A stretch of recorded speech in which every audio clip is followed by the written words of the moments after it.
મિત્રો, એક યુવતીએ સાયબર ફ્રોડ સામે જંગ છેડી છે અને એમણે ગુજરાત હાઈકોર્ટમાં પિટિશન કરી અને એના જે ફ્રોડના કારણે આઈસીઆઈસીઆઈ બેંકમાંથી જે લોન લેવાઈ ગઈ હતી એની રિકવરી સામે સ્ટે ઓર્ડર મેળવી લીધો છે.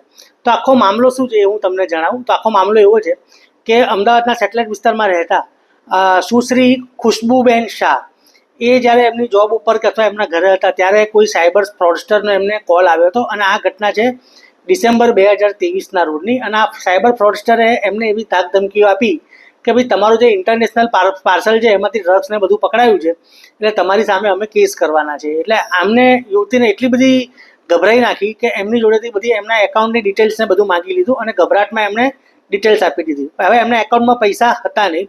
તો આ જે સાયબર ફ્રોડસ્ટર્સ હતા એમણે શું કર્યું કે તમારા એકાઉન્ટમાં એ લોકોએ લોગિન થઈ ગયા અને લોગિન થઈને એમાં જોયું કે એમની 20 લાખ રૂપિયાની પ્રી અપ્રુવડ લોન હતી. એટલે એમની જોડે બધી સિસ્ટમેટિકલી જે આપણે ઓનલાઈન બેન્કિંગમાં થાય એવી રીતે લોન એ લોકોએ અપ્રૂવ કરાવી લીધી અને એ પૈસા છે એ આઈસીઆઈસીઆઈ બેંકમાંથી તરત જ એમના ખાતામાં આવી ગયા. પણ હવે જે મુખ્ય વાત છે એ હવે ચાલુ થાય છે.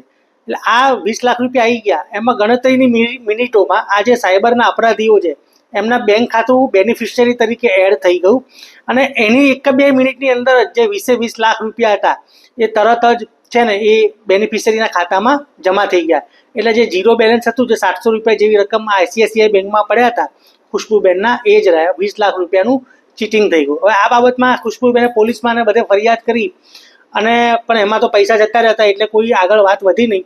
પણ એમણે જોયું કે ભાઈ આમાં આઈસીઆઈસીઆઈ બેંક તરફથી એક ભૂલ રાખવામાં આવી છે એવો એમનો દાવો છે, એવો એમનો એલિગેશન છે. એટલે એમણે આઈસીઆઈસીઆઈ બેંકનો નિયમ, એટલે બેન્કિંગ નહીં, તમામ બેંકનો નિયમ એવો છે કે તમારે એડ થાય તેમાં અમુક મિનિટો સુધી, ખાસ કરીને 30 મિનિટ સુધી તમે કોઈ ટ્રાન્ઝેક્શન કરી શકતા નથી. અને બીજો એક નિયમ એવું છે કે એક દિવસમાં 10 લાખથી વધારેનું ટ્રાન્ઝેક્શન થાય નહીં. પણ આ બંને કિસ્સામાં એવું થયું હતું કે 30 મિનિટની અંદર જ બધા પૈસા કહેવાય ને કે બીજા બેનિફિશિયરી એકાઉન્ટમાં જમા થઈ ગયા હતા. અને બીજી વસ્તુ એ કે એક દિવસમાં 10 લાખના ટ્રાન્ઝેક્શનની મર્યાદા હતી એ પ્રોટોકોલ પણ જાળવવામાં આવ્યો નહોતો.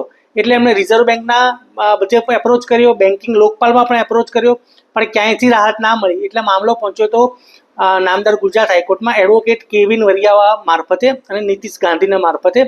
અને એમાં પછી જે રજૂઆતો થઈ એમાં નામદાર જસ્ટિસ નિરલ મહેતા સાહેબે આઈસીઆઈસીઆઈ બેંકને સ્પષ્ટ કહી દીધું કે ભાઈ હાલ પૂરતું તમારે આ જે લોનની રિકવરી છે એ કરવાની નથી.